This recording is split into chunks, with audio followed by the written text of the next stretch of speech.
I'm Emma Dempsey. I joined the business almost a year ago as CEO. James is still around. James really focuses on product and strategy for the business, and I tend to run the operation and sort of run the day-to-day sort of end-to-end business for him. We work very closely together. We're not a very hierarchical organisation. It just feels like both of us run the business, if I'm honest. We're very much a partnership. And so he's asked me to step in, which of course is fine. So I think it's going to be, these events are really designed as a bit of a networking event for customers, potential customers, partners, us and our people. We always get loads out of them, so I do hope that you get some great stuff up today, and do give us feedback because we like to hear what works and what we can do better, etc. So the theme of today is around operational excellence. You can see our agenda, it's fairly loose. We're pretty relaxed about these things here, so obviously quick intro from me, and then we're going to hear from Stephen from TALA, who's here.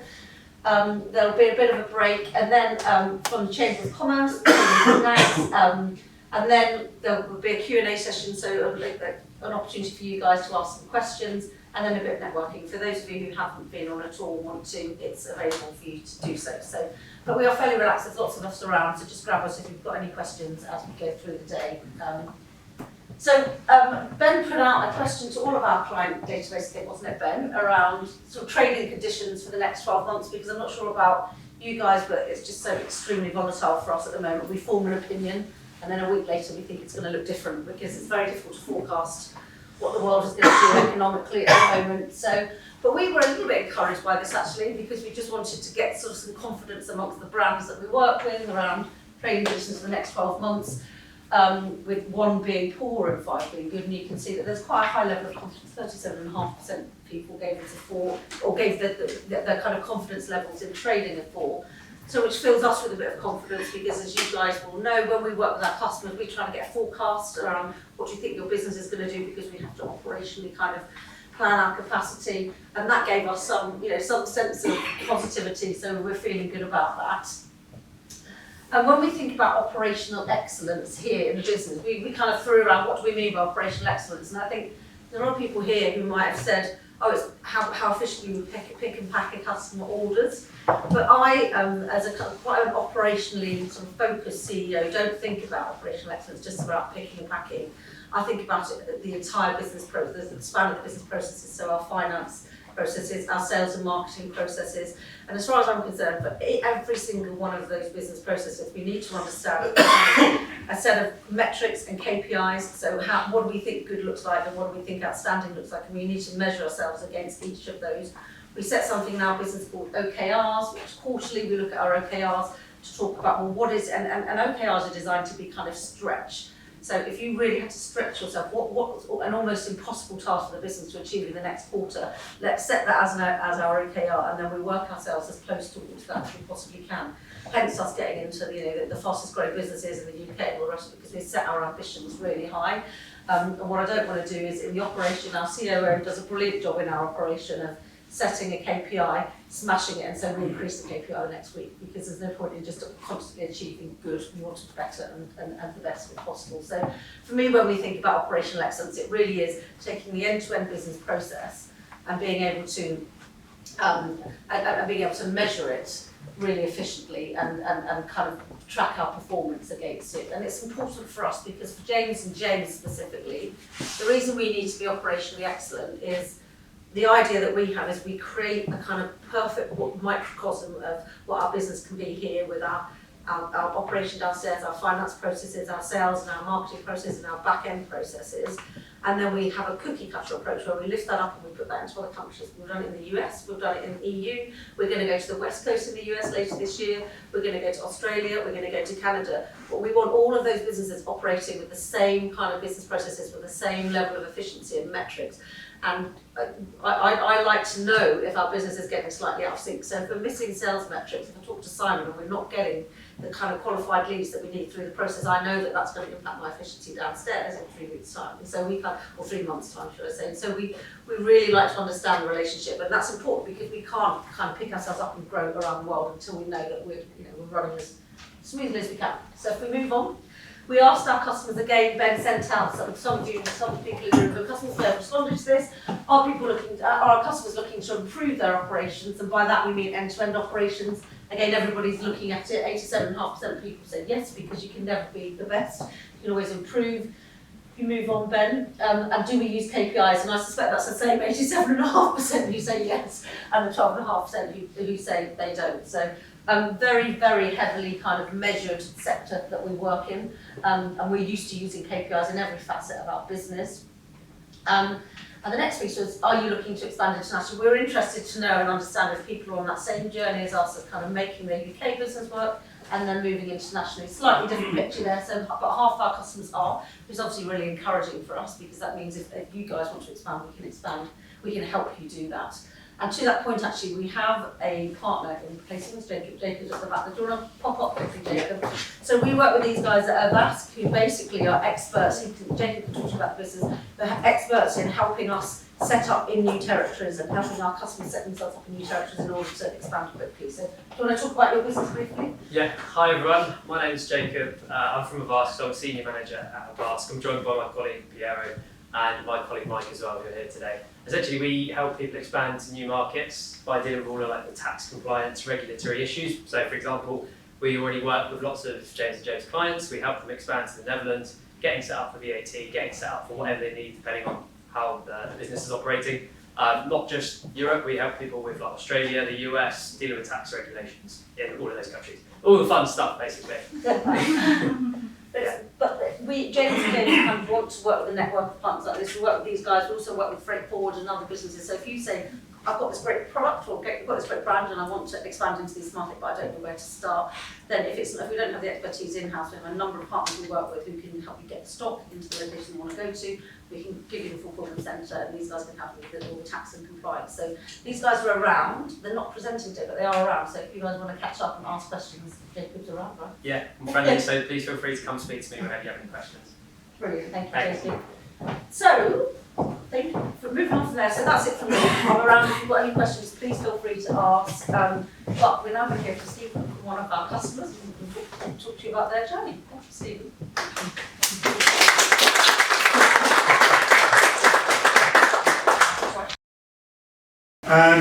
So I'm going to talk about stock, which obviously will mean different things to different people, and within the room there'll be different situations and different stages of your business and different stages of your growth. So we'll mean different things. The first one is a bit of a spoiler alert, if you're not already a James & James customer. So aged inventory is a bit of a bad word. The way inventory works in an e-commerce fulfillment centre is the older it gets, the more expensive it is to leave that. So if you've not got your prices yet, this is your spoiler alert. You may have an under 6 month price, an over 6 month price, and an over 12 month price. And it's getting into the mentality of why that's there. So that's not there because they make more money by you leaving it sat here for ages. It's there because they make less money by you leaving it sat here for ages. Actually, so do you. So what you need to get is into that same mentality of your stock, that I have stock that's under 6 months old. I've now got stock that's going over 6 months old. And actually, what is the plan before it gets to 12 months old? Because at that point, it's costing you more money to leave it sat here. The truth is, James & James will make the most money by coming in quickly and going out quickly. That's it. So that's the way the pricing structure is set. So if you're new to a 3PL or you're coming from a different 3PL that structures that differently, the mindset to get into very much from the start is, what is my exit strategy for my stock? What is age stock going to look like? What stock that's off season going to look like? You know, particularly if you've got stock that's, you know, coats or really summer wear or, you know, really Christmas based or heavily into a season, that cycle of 6, 12 months old needs to be kind of really in from the start. The good news is, if you're new to coming to James & James, on day one everything's 1 day old. So at least you've got a year to worry about. But it's something that actually, when I started with TALA, was not under control at all. We've been here coming up 18 months, and a big chunk of our stock was over 12 months old. So our storage costs were through the roof. And we had to make some tough decisions and reduce my stock and go into a sale and turn that into cash. The great thing is, turned it into cash and it was actually saving money as well. So obviously within that there's going to be your own sums over what's it costing me to leave this on the shelf, how much can I then reduce it by to get it off the shelf, and what's that sum. Again, if you're new to James & James and being controlled for it, we'll give you some information. So we'll show you what that product is costing you to leave it on the shelf, and it will show you what it's costing per sale as well. So if you've got a slow moving line, you can report on that and see, this is costing me £10 to make, it's costing me another £5 to leave this on the shelf. So you can do all those sums and obviously then make decisions in terms of how to manage that going forward. I hope that hasn't played out. Another thing in terms of something that we put in for managing the stock in control board is, I would say there's hidden features, and I would say they're there, but a lot of time with systems we're kind of scared to click on things because we're not quite sure what it does. What I'd say with control board, in 99% of cases, you can't click on it and break too much. So it will just take you to another screen and give you some more information in a different way. And there's lots of information there. Again, if you are, depending on the scale of your business, if you've not got lots of reporting, lots of data and things available, control will start to do this for you. And it will break it down into those of age, those that you're losing money on, those that you're making money on. You will start to tell you things you're running low on and need to reorder. So don't be afraid to click around and kind of run some of those reports. But one thing I found really useful actually was just grouping the products. And again, it's probably something I would call as a bit of a hidden feature in terms of you can actually start to put products into categories. And then one of my categories within that is kind of discontinued products, or problem products, or age products. You can start to then instantly go to that category, see those products, and you're just focusing your mind onto what those products are at that time. Another just really basic thing, but again wasn't happening, and part of our kind of journey with James & James was actually then just retiring products off the system. And again, it's something that just wasn't getting done, so actually made it very difficult to see what we had there. So again, it fits into the same mentality of not only is how old is the stock, but it's my strategy to clear that stock before it starts costing more money, and put appropriate exit strategies in place. It also feeds into that housekeeping of, okay, we're going to keep everything in these groups, we're going to retire the products once it's gone, not had any for a few months, and keep that really sort of concise and keep it really neat and tidy. The other area of stock that I wanted to talk about was actually the goods in process. And again, this is something that was essentially probably broken really when I started with TALA. And there's basically two options. And again, if you're new to a 3PL, you've got a choice. We either book it and buy a box, or we book it and buy an item. Common sense says, if you're going to have to open the box, count out 40 items, that takes time, that's going to cost you more. Obviously, if you've not worked with a 3PL before, you may not have consistent packing. So there might be 20 in one box, 25 in the next.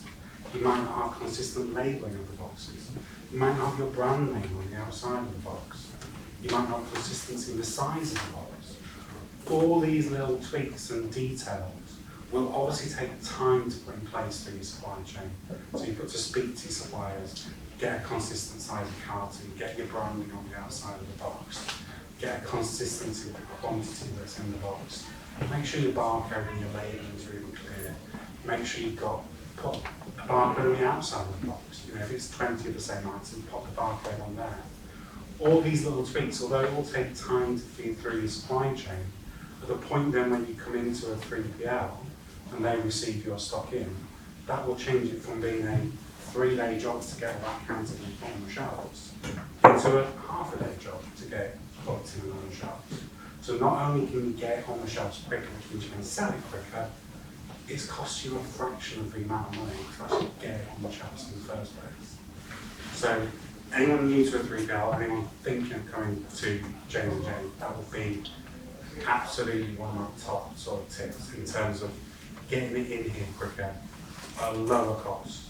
So if you can get it in quicker at a lower cost, and then you're managing that cycle through before it gets to 5 months and get it out before it starts costing you too much, it's all going to protect the margin you're truly making on a product. My second topic, people versus tech. So it sounds a little bit like going into robot territory, and it's not really that. I think one thing I found at TALA is when I started with the business, we had got to an incredible level of growth with a very small amount of people. And there's really a few things that happen there, which is either you're relying heavily on outsourced business. So you're relying on a dev agency, you're relying on a 3PL, you're relying on someone else, and all these people are kind of taking pretty big chunks of your business in terms of how they're manipulating and controlling your business, but obviously also costing quite big chunks of money as well. So that's one way of doing it, and that's essentially how we've done it, but we've done it just a bit, chaotically. And I think that's, again, that's part of being a tech startup or an e-com startup or anything that's on that kind of rocket ship trajectory where you just go through as rapid periods of growth. Actually, there's just a little bit of chaos kind of going on, is the truth.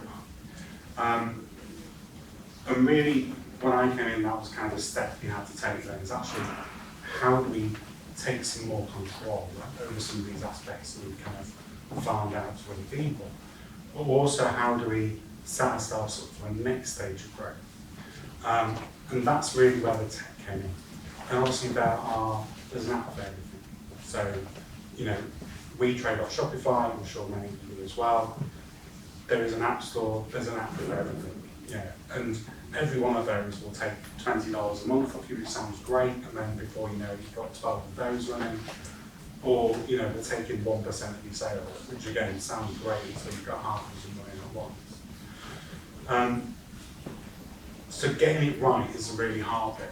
And I think the couple of lessons we learn is take on the tech as early as you can.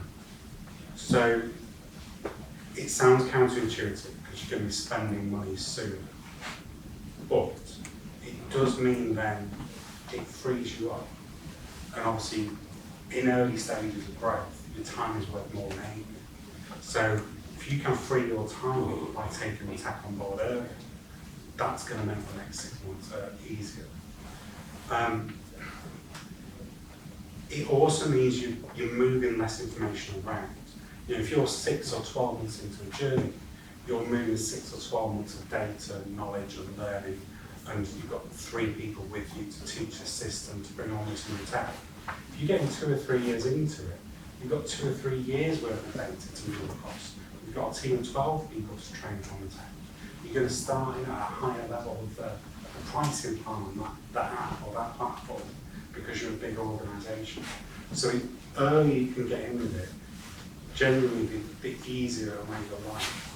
And in terms of selecting the right one, I would say we go through, probably in a similar way to we do James and James, it's very much a relationship. This is someone you're going to trust with a chunk of your business. This is someone you're going to trust to maybe talk to your customers or send information to your customers or present your product to your customers.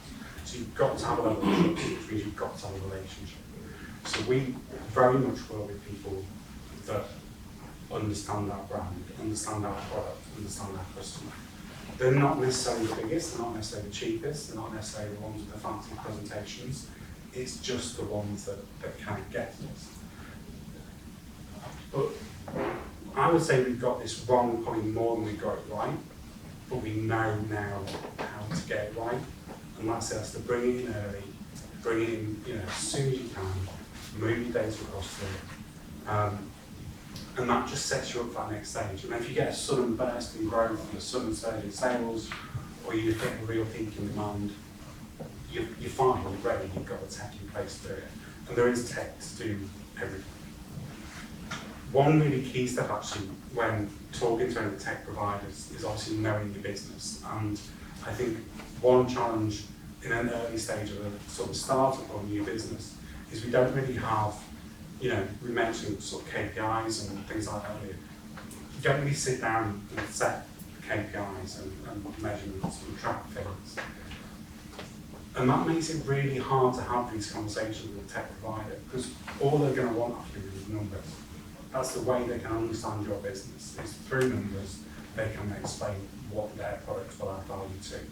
So again, if you're not tracking all the numbers and metrics and your AOVs and your units per order and your conversions and your number of orders, your number of international orders and number of returns, and breaking all those numbers down, start as early as you can, because the earlier you have that data, the more informed those conversations are going to be with tech providers.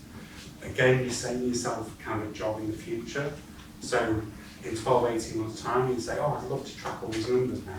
You have to run through 18 months worth of reports and data to try and put it all together.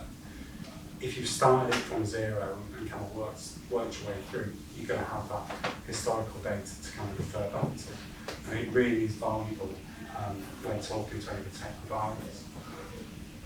One thing I've started doing, it's I'm sure it's a bugbear for everybody.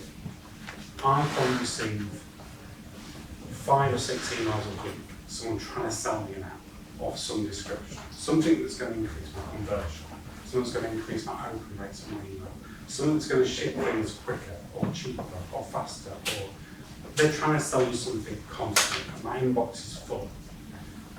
And up until recently, I basically just ignored them all and deleted them. I'm sure most people do the same. Actually, what I do now is I have a 30-minute slot on a Friday afternoon where I speak to one of those every week. And I've actually got a couple of template kind of replies I send back, and whichever one catches my eye that week, I'll reply back. And it'll set our position out really clearly. It might say, at this stage, I don't think this is right. Like, I think we need to grow more before we need your service. Or, you know, I don't think we need you for 6 months, maybe in 6 months' time. But I still reply back, and I still put the call in. And I put it in on a Friday afternoon. I feel more receptive to kind of new information and, like, you know, a bit more chilled out on Friday afternoon and kind of take that in. And I'll sit through the sales pitch, and I've been really clear from the start that maybe we're 6 months away from this yet. And I can kind of ponder it over the weekend. And actually also what happens is, often when you say to people, I don't think I need you for 6 months, we go, do you know what, you can have it half price for the next 6 months. So then you kind of halfway through that argument already of not needing that tech or that service yet. And actually by just having that as almost like a routine in my diary now is something I look forward to. So actually all these emails where people are trying to sell me things constantly is now like well, I get to pick one now to listen to on a Friday afternoon. Actually turns into something enjoyable. Actually increases your knowledge of all the different propositions around it, all the different apps and software. Some of them are rubbish, but some actually can improve what's on your site. Some can improve your conversions. Some can improve your efficiencies. Some can make your life easier and make you more money. But by listening to one every week, I might then do one every 3 months. I actually then agree to, and you can say yes, I'll do that. But you just kind of furthering your knowledge all the time by listening to one every week. Actually, what happens more often than not is they'll show you some really fancy bit of software that sends an email and does this, and go, actually, I can copy that for no cost.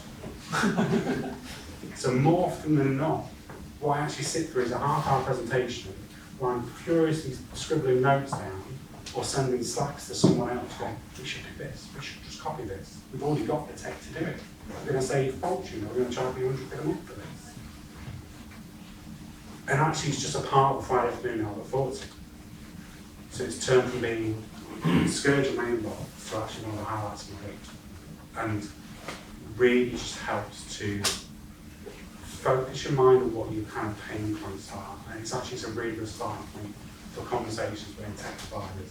It's just understanding what your pain points are. And everyone will have them and they'll be different. Although they'll have heard them all before, because, you know, they talk to a lot of tech companies, a lot of e-com companies that are going through the same stages of startup, the same stages of growth. So I've heard them all before, but actually by you understanding your pain points and being able to kind of really clearly articulate them, And when you're doing it every Friday afternoon routine, you get really good at it. You know, and it actually just helps to focus your mind on what those issues are. But really just gives you little sneak peeks into some of what the tech's available out there. And the reason it's tech versus people is because actually we haven't grown that much in terms of the number of bodies. We have grown, and actually what we've grown is we've grown more specialists and knowledge in the areas that we need it. And obviously with each new person that comes in, they've worked with other tech providers, and again they're building that kind of portfolio of providers and systems that we've either looked at or been presented or used in the past. But I would say 50-50 at this stage in terms of if we hadn't relied on the tech, we would probably need, we would probably have to have 50% more people. Whereas actually by using the balanced approach, we've actually managed to keep the team quite small. So now we're matching the people, they are for specialist reasons, they are to really focus in areas and drive that growth and probably bring more tech with them. But, if you're not tech-minded, and I think that's a real challenge, just because you've created a product or started a business or found a really good USP that you can sell this product into the market, doesn't necessarily mean you're some tech guru that can, download and install all the work. But the earlier you're measuring things, tracking things, and the more often you're having these conversations and the clearer you become over what your pain points are, the less reliant there is to be a tech guru and really understand the tech side of it. Because if you understand the problem that you put into the conversation, and you understand the fix that's far away, it doesn't really matter what the tech is in. But that's my tech versus people. And that's it.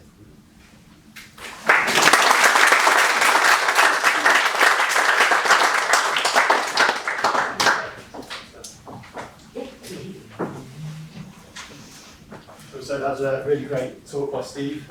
Having worked in marketing, I think he said versus people is really interesting. So it's really changed over the last few years. If you've got any questions for Steve about TALA, we're going to have a bit of a break. Have our next guest speak, and we'll have a Q&A for both speakers after that. So yeah, we're going to have a break now and do a bit of networking, some food and drinks through the kitchen. Help yourself to, there's quite a lot of food you can help yourself to it.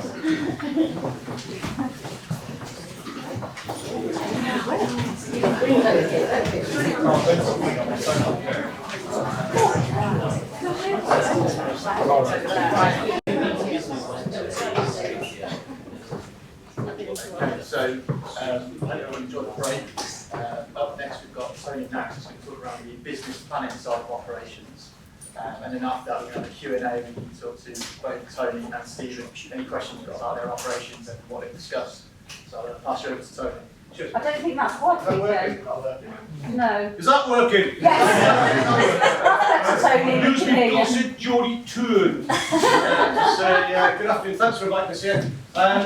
Tony Knaggs, I'm currently part-time contract manager, contract manager part-time, if that makes sense, for the Northampton Milton Keynes Chamber of Commerce. As well as that, I'm the managing director of two companies. Sounds very grand. One's a CIC, community interest company, not-for-profit, social enterprise sector, and that company basically doesn't sell anything, doesn't need to. It bids for money from public sector, which I'll get into in a second. It says all the fun and games and money you can get from public sector, and it delivers things to people mainly out of work, helping what are called disadvantaged groups to get the opportunities they need to get back into work. So, Learning and Skills Academy, as I said, CIC, it basically doesn't sell, it just provides services to people who are not really in a position to get into work themselves. I also manage the director of a commercial company called Changing Futures. And Changing Futures is a business consultancy, but it also sells training online and it supports businesses in terms of all the grants, incentives and money that you can access. And how many here are from Northamptonshire? People from Northamptonshire? Okay, so a few of you, and most of the rest of the country obviously. So I'll work that one out. And there's a lot of money out there. Things like traineeships, knowledge transfer partnerships, internships, digital skills boot camps to upskill your staff.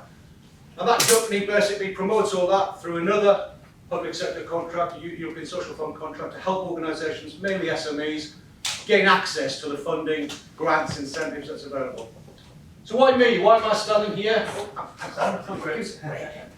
Why am I standing here for the next 20 minutes talking to you about this? Well, I've been in business for 46 years.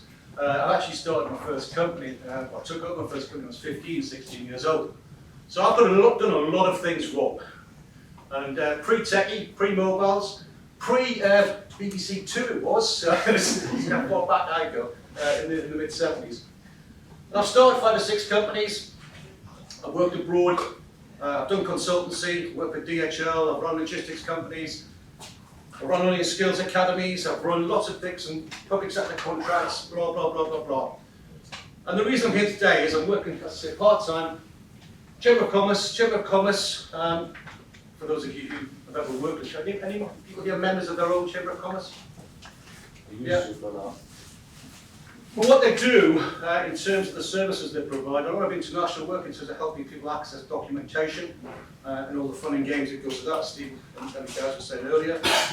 But they also do the Northampton one, because that's who I'm working with them, supporting people on some of the European Social Fund contracts they've got to help those who are less mobile, people from disadvantaged backgrounds with maybe health issues or wheelchairs or have childcare or parental responsibilities and can't work full time, or those who don't have self-confidence to get back into the workplace. So the Chamber is very much about positioning itself within the community now. So that's why I'm working for them. Right, today, next 11 minutes I've got left, sorry about that.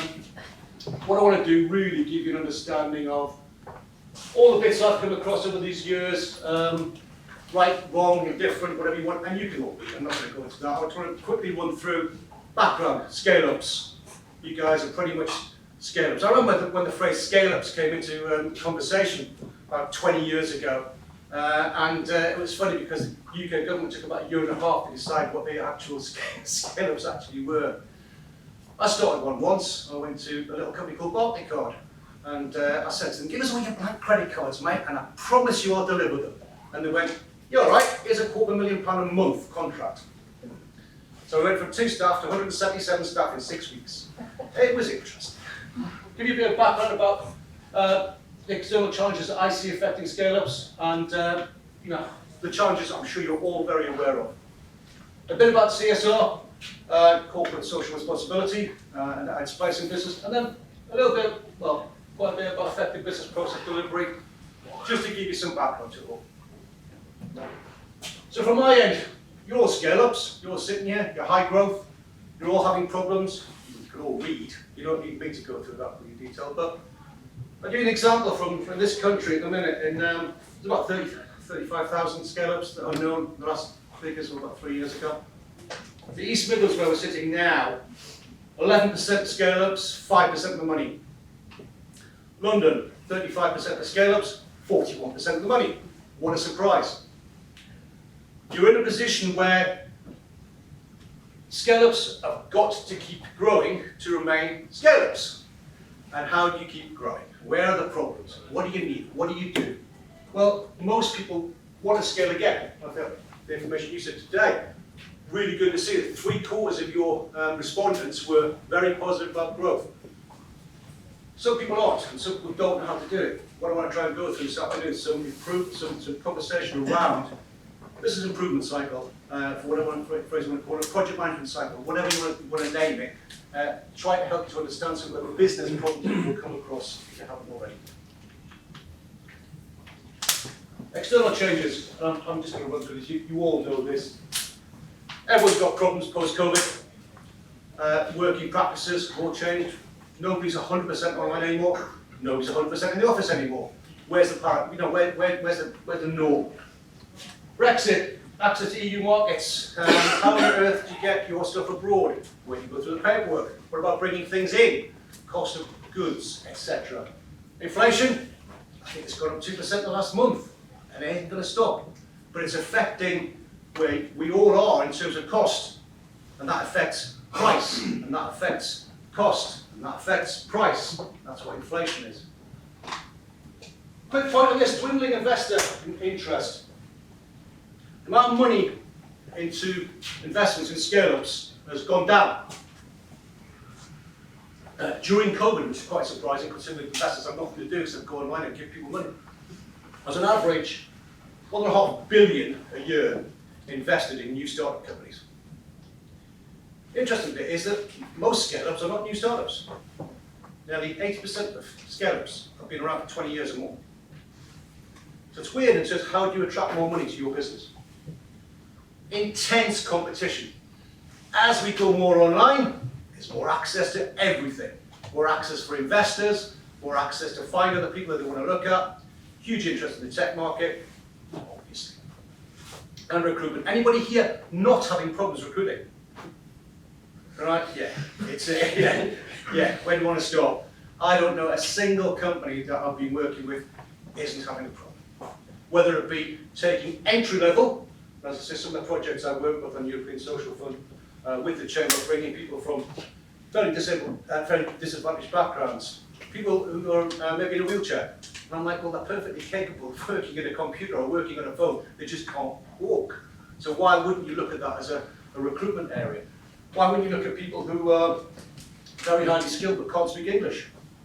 You know, there's funding out there to support people to get the skills they need, but I'm not here to talk about that. So recruitment, you know these are issues. And I think the big one from your end, and I'm telling you all this, you all know it well, some of the challenges you've got to remain there. The biggest thing that's come out from Innovate UK. Now, Innovate UK, anybody heard of Innovate UK? Yeah? £2 billion of funding available to you all sitting here. 2 billion. You just got to work your way through the minefield that's their website and work out how to access it. But they do some very good research. One of the bits of research was really interesting. So why do investors turn down investing in scale-ups and new startups? Not because of the idea, because the management team isn't strong enough as far as they're concerned to understand that they don't really understand their business. And a lot of that is down to what I'm going to get onto in a minute, in terms of how you look at projects, how you deliver your business. Thanks, man. So, side-based conversation, CSR. Everyone here got a CSR policy? Yeah? Corporate social responsibility? Does everyone do all this? Does everyone understand that corporate social responsibility isn't just a 3-letter acronym that big companies use? It's the way we're going. It's how our society should be in terms of, should we say, inclusivity. If you're not including people, you're excluding skills. You're excluding ability, and you're excluding parts of our community, the people around us. I'm fairly apolitical, but you can probably gather where I sit in all this. But in terms of a company, I did some research, that's not my figures, but I did a lot of research over the years, and reducing employee turnover by 50%. Why did you guys win Employer of the Year last year at NBA? Well, the Learning and Skills Academy sponsors one of the awards, so I was there when you guys won it. You won it because? Yeah, and it's a great place to work. I've spoken to at least 4 people who work here because I got here early. Every single person. I never want to leave. Oh, really? Good. That's good. 5 each side. So, you know, you've got to create that culture where people want to stay, especially in today's recruitment market. You've got people you want to stay. And CSRs are all about being diverse, being inclusive, making sure that you've got things in place which attract the right stuff. I used to work with Virgin Records, short record company, many, many years ago. And Richard Branson, would be on one side, but he had a really good ethos on this. He said, he never has to advertise for jobs. Because of him as the brand he was in the 90s, people used to come to him left, right, and centre. Aldi get 9,000 job applications a week. Wow. They never have to put job adverts out. Why? Because people want to work there. So it's all about that. How do you minimise what is long-term cost and long-term cost to your business? Because as business owners or managers, you should be working on the business, not in it. And you've got to have the belief that your staff have got the competency and the ability to do the job that you want to do while you're looking out there bringing new business in. CSR is part of that. It's just making people feel comfortable in the workplace. So, getting to what I was here to talk about now. Effective business process delivery. I'll go through it. Cheers, man. So this is the management version of what business processes are, the rational process. I'm not a big believer in management books, for some strange reason. But I love it when I go to these meetings. Oh yeah, we've got to discover what we need, we've got to define what we need, we've got to design what we need, let's develop what we need, and then right, let's get it out there. Bollocks. The reality is, and I'm sure you've come across this, it's total confusion. You want to put something in place, it's a brand new process, no one's got a clue, you've got to get all that information out of your head, which we talked about that earlier, everything's in your head, and you've basically got to get it out there without confusing people. You get it out there, and everyone's like, well, what am I doing, where's it go? It's complete and utter clutter, mess, chaos, crisis. Sometimes I've seen projects that are just like, guys, if you just communicate, and actually set what you actually want to talk to each other and set your KPIs and set your bits that you can evaluate, it's a lot easier. And then catharsis, everyone just goes, oh, do you know what, I've had enough. I just can't be bothered with all this. This is reality. Anyway, so, processes, projects, anything like this. The key point, and there's a thing called RAF, which a lot of small businesses do. Which is ready, aim, fire. They'll just look at something, oh, I want to do that, and especially egotistical managers and owners, and get off and do it. Reality is, sit down. What exactly do you want to achieve, and why? Really, honestly, and I mean this most sincerely, everything you do. Because you really, develop a successful project delivery to have specified goals. You want to do something. So, it's really, put a measured target. What is it? Well, I want to grow a business by 20%. Great. Why? Strategic. The board want it. Fine. The hows, or what you're going to discuss. I basically want to, external, all the legislation's coming down. We've got to change. How many here of you guys have had to move the last sort of pre-COVID? Last 2 or 3 years? Move premises, grow premises, new ones, yeah? You found it easy? No. Yeah, it's not easy. But it's a project. So, how do you do it, why do you do it, what do you need? And a lot of this is all about really understanding that the clever people who make things work spend as much time doing all this as they do on actually delivering projects. Because they get this ready, aim, fire. You get one chance to research things, you don't do it, halfway through the project, it'll cost you 10 times more to reconfigure it. If you don't do it till the end, it'll cost you 100 times more to bring it back online. It's proven, time after time after time. Research on projects at the very beginning. Understand, challenge. Great phrase out there, challenge things. KPIs are set there for a reason, but they're also there to be challenged in terms of their fit for purpose. Everything is. If things aren't fit for purpose, challenge them. But you've got to ask the questions. Why do I want to do this? And if you're not getting a common sense, proper answer, don't do it. Cheers, man. So you get to the fact you want to do something, or you need to do something, because it's forced upon you. I want to do X, I want to move. So is it really achievable? There are no business premises within 30 miles. Are we going to move 30 miles? Really, really look at these things. I don't care what the project is. It could be choosing a new supplier. It could be having to move. It could be just something as simple as, how do I get new business? It's the same process. It doesn't matter what you do or what you call it, it is the same things all the way through. Talk it through with your business colleagues and understand your constraints. Yeah, I'm going to bring in £1 million to the business in the next 2 days. Is that really achievable? Let's look at the constraints. And constraints might be funding, resources. We haven't got the staff. I cannot do this because I cannot find the staff to do it. In that case, it isn't going to happen unless you go externally for a consultancy. We charge you a fortune, it might cost you more than the actual value of the project you want to do. Define your boundaries, no matter what change or what project or what improvement you want to make to your business, define your boundaries about what you can and can't do and why you want to do it. Again, is it realistic? Do things happen? Are they realistic? Are they sort of things that, yeah, that's okay. All projects, as we all know, have a start and an end date. And they also have a reason why you can and why you can't do things, such as money. The challenge you get is the mix between work, and project work. An awful lot of work gets put in as projects, an awful lot of project work gets put in as work, and it just goes on and on. Oh, just do this, will you? It's part of that project. Oh, can you just do this? Just do this is probably one of the most dangerous phrases I've come across in terms of successful project delivery. Because it means the project's never going to close. It just goes on and on and on, and people get project fatigue, and therefore they just go, you know what, stop this, and leave. So, going through this, can the project or the change, whatever you want to do, be done in a reasonable, viable time frame that does not affect your business or your workforce?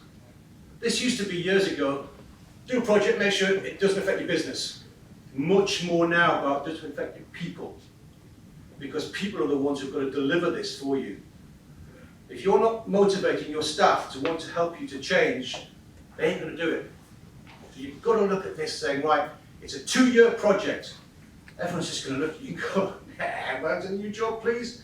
You know, right, I want to do this, and we're going to have 3 months, and we're going to communicate A, B, C, here's the defined parameters, and you're going to do that, we're going to do that, and we're going to meet each other every week and talk about it. Yeah, I can buy into that. Thanks, man. So, one of the most important bits, and it is, you know, business owners and managers have things in their head. Yeah, I want to do this, I want to do that, great, communicate. Communicate.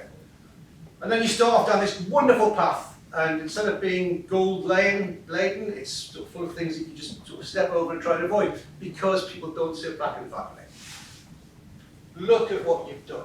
Listen to the people who are actually supposed to be delivering this change and these improvements to your business. Because they're the ones at the coal face doing it all. And if someone says, this isn't working, it's not going to work on a bigger scale, and it's going to cost you more money. Every piece of change, every piece of improvement, every piece of process is all about listening to those who are doing this and have to deal with it on a day-to-day basis. So go back to it. And there's, you know, I'll put this in here. By sponsor, I mean people internally. It could be senior manager, it could be director, it could be anybody. Someone who says, why don't we do this? Right, let's look at it. 90% of projects fail, or 90% of change fails because of a lack of internal inertia. Usually because people just don't get spoken to, don't get involved. Things aren't communicated. And the sponsor themselves just think it's gone from that to, well, that's not what we're talking about. We've lost the whole ethos of what we're trying to do. Be very clear. Define your outcomes and evaluate them, talk about them as much as you possibly can. Cheers, Ben.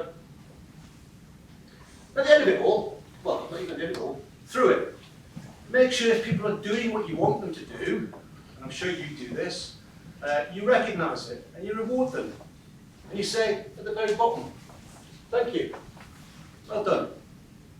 And a lot of people do that, it's great, but you know what? It really makes a difference to people. A lot of people do this, which is, the managers say, do that, here's a £1,000 reward, brilliant, well done, it's changed our business and saved us £500,000. Brilliant. Some companies do. Some people get nominated for great behaviours. Few companies. Employee of the month, it's very trite, but the same principle is there, which is recognising and rewarding great behaviour, great attitude. You can't teach attitude. You can train skills, but you cannot teach attitude. You cannot teach behaviours like that. You need people who've got that innovative, creative vision who can help your business improve. Very few people are game changers in terms of, oh, look at this business, it's the first time I've been here, and I can, you know, these days I tell them, walk in, this is a good company to work for. And companies like this are game changers. I remember, digress, Innocent smoothies, everyone heard of Innocent, the drinks? Yeah. I was at an internal inward investment fair 30 years ago, and this young lad comes up to me and says, I need to invest in money. I need £250,000. Sorry, I need £250,000. Said, what? Why? Oh, just won this contract with Sainsbury's. We're going to get all our products on the shelves.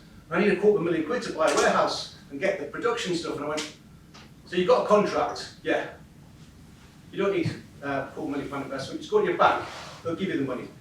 I says, what's it going? She says, oh, innocent smoothies. So I look at it and go, those guys are game changers. I got invited to one of their presentations about 4 years later, and I told the guy, he says, yeah, we just basically went to the bank and they gave us $500,000. And the guys get on stage, and they just get on stage in jeans and t-shirts in front of serious businessmen in America, because their whole way of working is about people. You know, you don't need to wear shirts and ties and suits in 90% of our companies anymore. And allowing people to work in an environment where they want to work, rather than feel constrained by the rules you put into place, is a game changer. So, in summary, all of that comes out to this thing called SMARTER. Now, you've probably all heard of SMART. Specific, measurable, achievable, realistic, timely. Evaluate, reward. And it's amazing, as I said, I'm not a massive fan of management consultancy speak, but there's a lot of truth to this. Look at people, communicate to them, talk with them, involve them. You know, issues found at planning stage will cost a lot less than those later on. Quick one. As I said, I deliver a lot of contracts which support businesses like yourselves. Talk about pathways, which is helping people from disadvantaged backgrounds, talking about mobility, and getting into work, European Social Fund contract. There's loads and loads of funding out there. Incentives, grants. I could spend an hour and a half just talking about those. So if you do want to know anything, please give us a shout. We'll have to point you in the right direction wherever the country you are. And lastly, just because I work for the Chamber, it's a quick one. Chamber do a lot of business awards, of which sponsor. And you know, we run a company called a European Social Fund contract called Digital Future First, which is there to support people in Northamptonshire to be aware of all the Northamptonshire grants, incentives, all the money's available, and help you do it for free. Same products are available all over the country. As I said, I'm more than happy to help on that. That's 20 minutes, was it? Yeah, well done. Thank you. Cheers.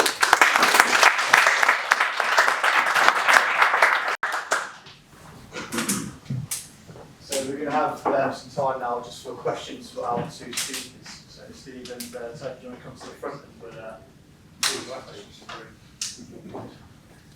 Hi, guys, Steve. Come on, there must be somebody who... Can I ask a question? So you talk about, or it can be for both of you, but I guess specifically around recognition that you talk about. So we've just introduced a recognition scheme here, which we do monthly, quarterly, Superstar Award, you know, and it is a combination of letting people leave early on a Friday to giving them financial reward, whatever. It's quite a broad range of things that you can win. And you know, it's beginning to, it's useful because it allows us to recognise people a bit more frequently than perhaps we would. What's the best example of recognition awards that you've seen? Oh, do you know what? I've come across some terrible ones. The best one I ever saw. Company went out and they have, it's a company in North London, about 300 employees. Yeah, that's our side. All these consultants came in, R&R and all this, and someone just said, well, you're just going to ask people. So they went out to people, and they got feedback from over 90% of their employees. And they gave a drop-down list, and you know, because you can't just have this carte blanche open thing. And of the list, they took the top 10, introduced 5 one year, 5 the next year, based upon employee requests. And when you were recognised, you had a choice of what you actually wanted. So some of it was a weekend away, some of it was a Lotus car for the weekend. Seriously, some of it was, I remember wanting me to create a champagne. So there was a load of gifts, but it was the person who actually got it was then able to choose the reward rather than rewards being foisted on them. A bit like job titles. How many people have had job titles thrust upon them in jobs that they don't really like? Yeah? Don't understand sometimes. Yeah, so why on earth have a job title that 1 you don't like, 2 you don't understand, 3 you don't want, 4 you're never going to promote that job title to your business. So it's the same principle in terms of rewards recognition. And it was interesting because they actually then started putting this into their HR, and the whole HR rewards recognition thing is really, really interesting when you get down to it. But 50% of the reward that they had was based upon the delivery within their job. Now, it might be a contract, so therefore it's within budget, it passes audit, and it delivers on its KPIs. The other 50% was the top 3 behavioural changes that they wanted to fit in with their culture. So they might say, right, I want a peer-to-peer example of good teamwork. So not you, but your people you worked with or people with, but gave an example about that employee, which was either great teamwork or it wasn't. And at the end of the year, you're either going to 50% of the possible rewards, or you're going to get more than that because your mindset had changed towards an environment where it was teamwork, where it was being innovative and creative. Whatever the top 3 or 4 things you want, look at what you want, talk to people you want, and try and get that cultural shift, which is then rewarded by its delivery. Yep. Sorry, long answer to a very short No, question. good, thank you. I think the other thing from rewarding from my perspective is useful from sort of fatiguing projects. You get the same fatigue with things like awards. You've got to keep refreshing, you've got to keep changing it. And I think depending on the size of your team, making it personal and making it, it's the way it's delivered. So for some people being dragged up on stage in front of the whole company, that'll be great recognition, they think they're the best thing since sliced bread, great. Other people will never want to win that award ever again because they don't want to win. So you just de-incentivised what was your reward scheme to maybe 30% of your employees because they're introverts and don't want to be on stage. Yeah. So you've got to make sure it's tailored as well. Absolutely. Oh yeah, I had a different question for each of you, if that's okay. Yeah, of course. Steve, actually, first, if that's all right. We're an own brand business selling direct to customer, and we don't barcode any of our items. And I was just wondering what you're saying about, get things whilst it's early. If you think that we should maybe start doing that, and if so, some of our items are really quite small. And we don't like to use poly bags. So, how would you barcode like smaller items and things? So it comes into the James and James part where actually understanding the way you'll see if you go, the way something moves through the business is what it's about, essentially. You can use the best name in the world, you can give it a fancy title, you can call it like that. It's going to move with its barcodes. It's going to need a barcode. So again, the earlier you get that in, is the better. It is a difficult compromise where it's small product on it's, you're trying to avoid packaging. You can make barcodes small, you can actually make them pretty tiny and still work. And I think then it's probably a conversation with James and James whether that could be handled differently for that product. So whether you could get away with having a barcode on the box and the box contains a 10 or 20 and managing it slightly different. But the barcode is fundamental for any 3PL for it to move in one role and the other. Yeah, I mean, we have hundreds of thousands of locations and we literally track everything from the product. So you're right, it's our platform is based on that. Yeah, so again, again, a discrete element. Again, the earlier you do it, the easier it is. It's obviously it's easier to go back over 50 products and go back over 500 and start trying to retrospectively do it. And we can always, you can barcode it as well. It can be barcode on site, that is a service that James can do, so obviously that shouldn't be a barrier to you coming into it. Obviously there's going to be some cost involved in getting that better done.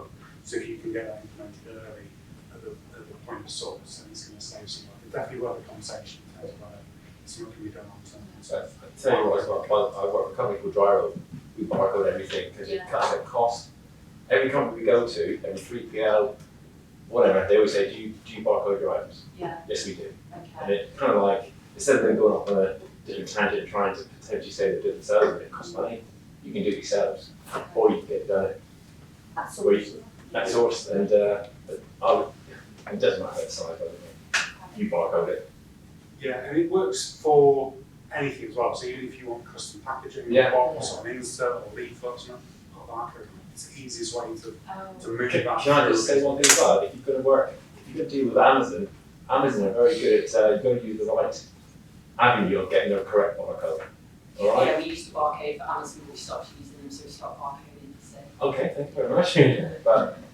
But there are people that use the right barcode and the right method of getting that barcode, or that code. Yeah, so people like Amazon, ASOS, I think QVCs are really valuable as well. Yeah. For really specific barcoding processes. There is a website called GS1. Yes. We use them. Yeah, That's so okay. And that's recognised by Amazon, by the way. They recognise that. Yeah, and that means you can just tailor your subscription based on the number of SKUs and stuff. It's actually got a really fair pricing on it as well. Okay, thank you. And then, sorry, just a quick second one, if that's okay. We're quite a small company, and it's myself as director, and then we've got a small team as well. When you're talking about working on the business rather than in the business, if it's just you that's kind of the top, you know, you've got no board and things, who would you maybe talk to about high level stuff? It's an interesting one because you know you can have it. Friends, family, buddies, mentors. There's lots of networking around. There's lots of. It's a strange one. It depends what you want and where you're going to go. You know, people have all got their own skill sets. You could be an expert marketeer, but really bad at finance, or vice versa, etc., etc. As a manager director, and I've sat there as the one person to start with. What do you do? Where do you go? I tend to go and just talk to people that have got no implicit interest in my business whatsoever, who will give me an honest opinion about how shite some of the stuff is I'm talking about. My wife does that as well now, for some strange reason. But she's actually very grounded and actually does it. So it's finding people who either will give you completely honest, no idea what you're doing, just will say that's a really terrible idea, or find people who are in business who have gone through your pain and your size and maybe have 10 employees now, locally, but they're not competitors, or they're not, you know, and it was sorry, carry on, digress. During COVID, we all sat there on things that we'd never used, and nobody ever wanted, and nobody knew how to work them, and now we're all bloody experts on Google, Teams, Zoom, you name it, Skype, the rest. What it did, and it destroyed networking, and it destroyed things like this in terms of the ability to have these, not casual conversations, but off, you know, the wall conversations, have coffee. And I do a lot of networking with the Chamber at the moment, obviously, because that's a lot of what they do with their 1,500 members. And I was at an event, and it really came across to me, part of what you're saying, which is the value of networking is that it's the complete opposite of what you get out from Mother Google. So when you're sitting there and you want things answered, what did you all do during COVID? We all went online, punched in what we thought was the question we wanted to answer, and out came an answer the way that you had asked the question. Networking doesn't do that. Networking allows people to say things that you never knew were the answers to the questions you needed to ask. If you know what I mean. So I was talking to the guy, this financial advisor, he says, did you know you can get, as a director, you can get 20% pension uplift and the government will give you another 20% as well? I went, what? He says, yeah, I'll show you how to do that. Now, I would never have thought about asking that question. So how could I get answers to questions I didn't even know I needed to ask? And what networking does, it just allows people like me and Steve and others to just talk and drop things into conversations that sometimes are the answers to the questions you never knew you needed to ask. And I think part of it is getting out there, going to small business groups. Where are you based? Derbyshire. Right, Derbyshire. There's a lady up there called Tony Eastwood, who's an OBE, she started women business groups, right?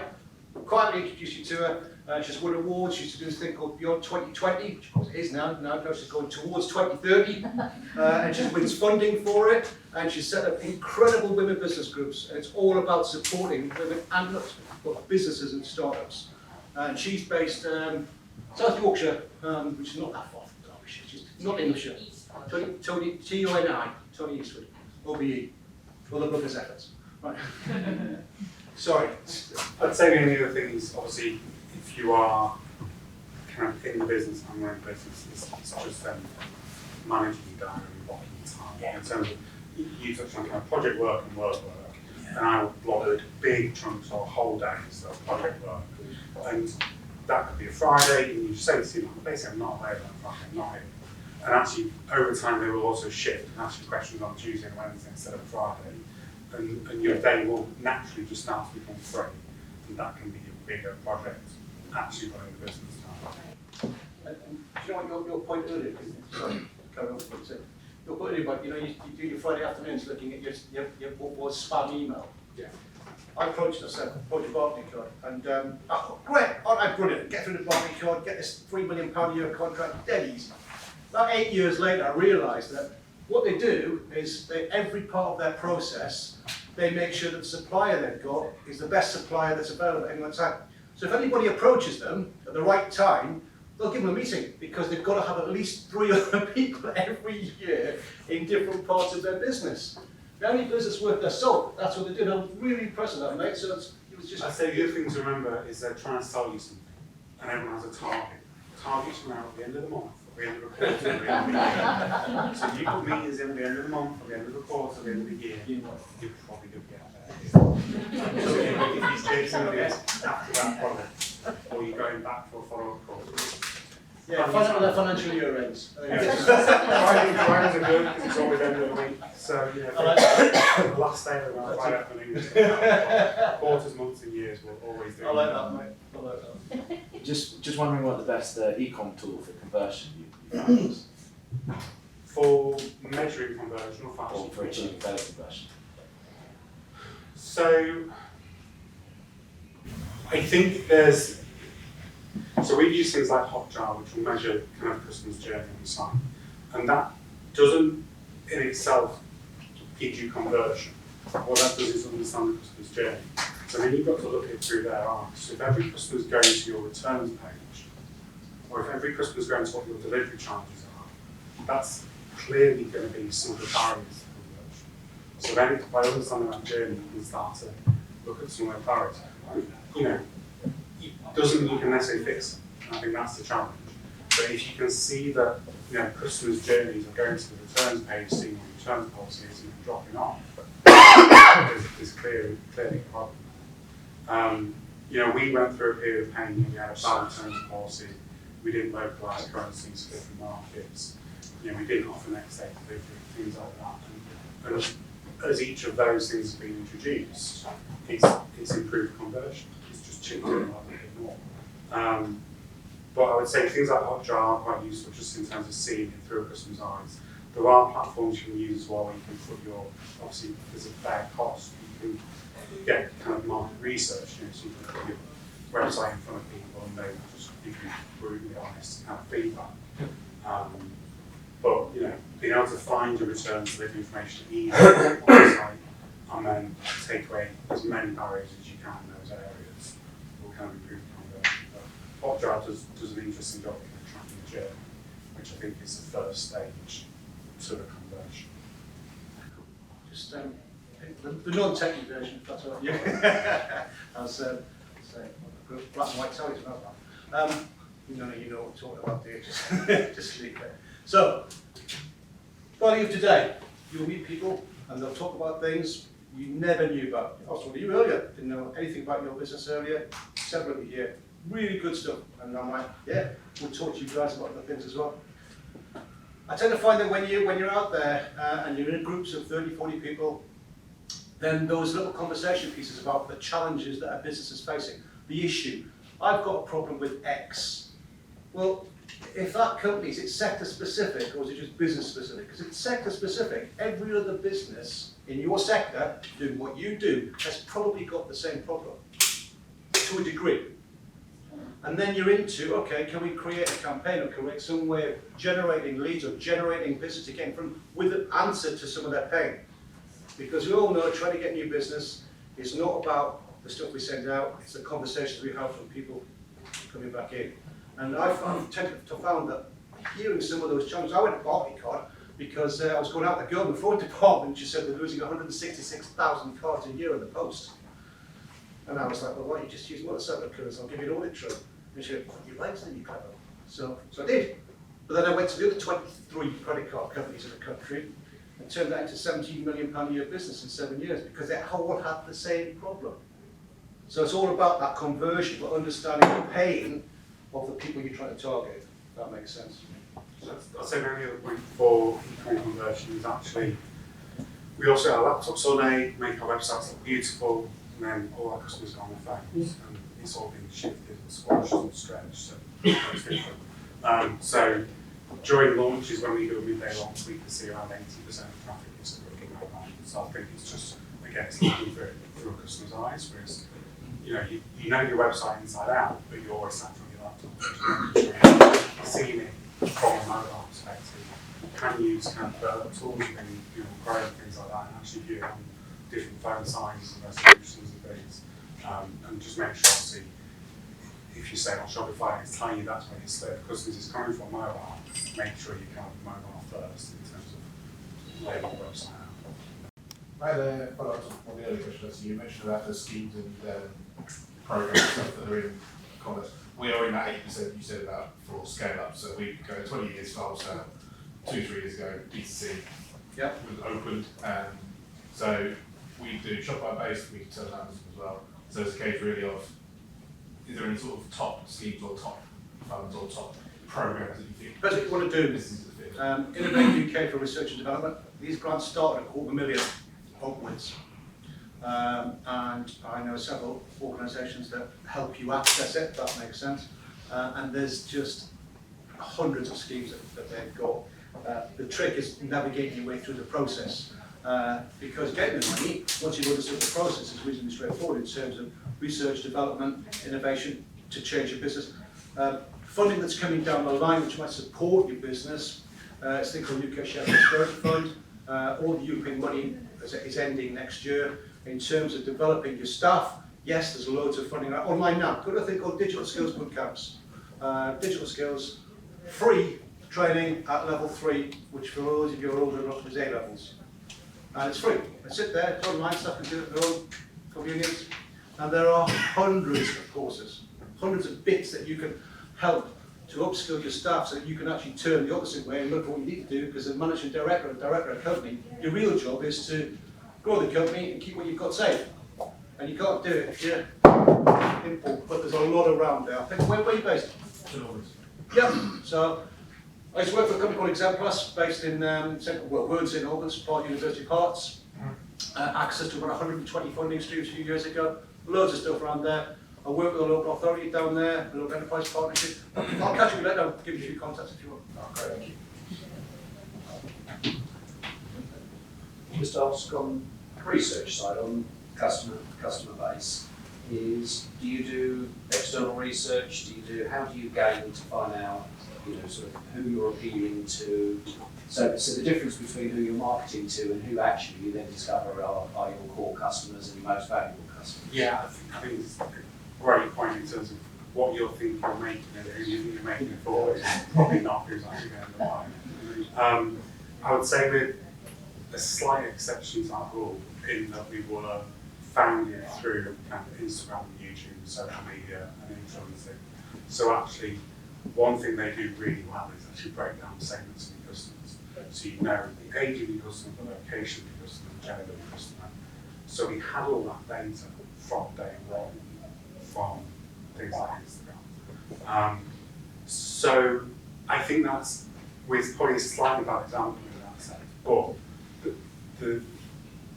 we have used market research, and the reason we've used market research is actually widen out yourself to one segment, and that's really where we're at, is we have a very defined segment, 18 to 24, maybe 24 to 30, kind of female audience that we're working with. And actually that's such a small percentage of the population that you kind of narrow yourself down to.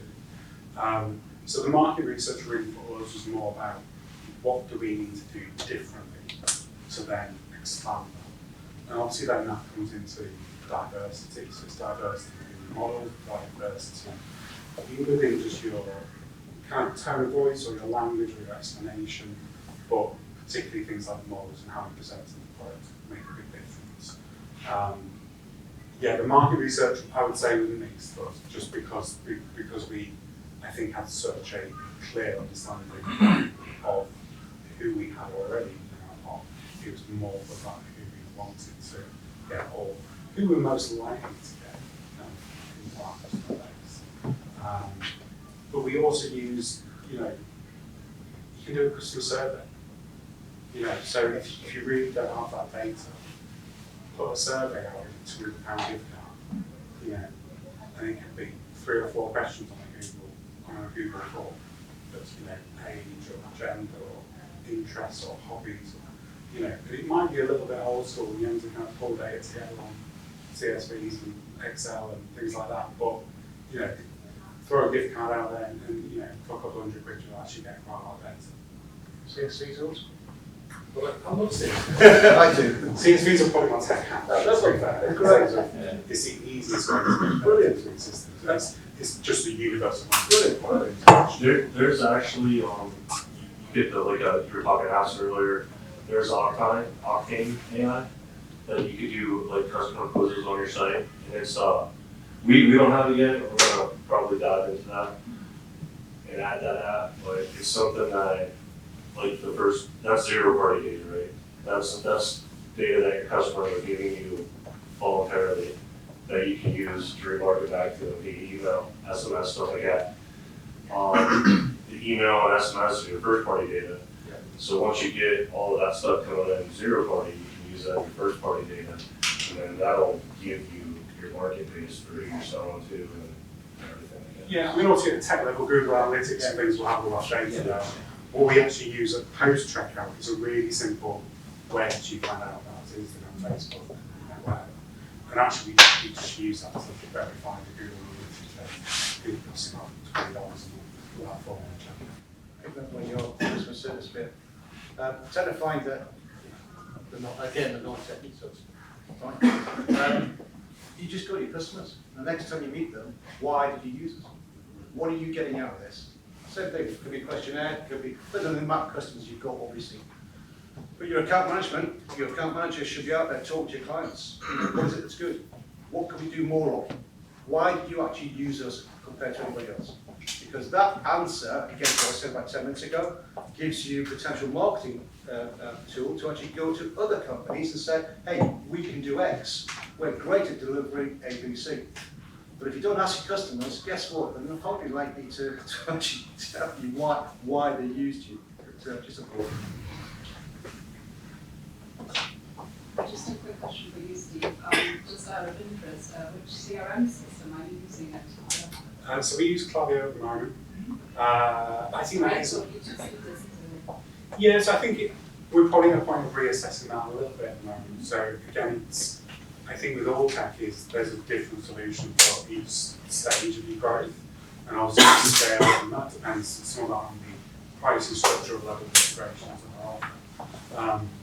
The pricing structure is very much based on the size of the database and the sense. Obviously, the database sense and increase, that's going to become more expensive to have.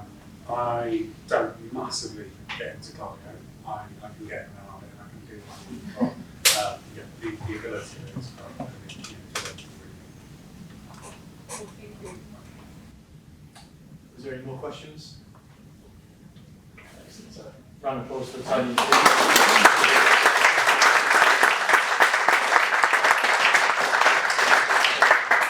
We have 15 minutes or so to do a bit of networking, questions for Tony, Steve, or the guys at AVAST. So now's your chance, and then about 10 past 4 we'll start doing the site tours. So the guys at the back of the room will take you downstairs and I'll shortly say so. And for those not touring, just stay around for as long as you like. That's a drink networking. We're not in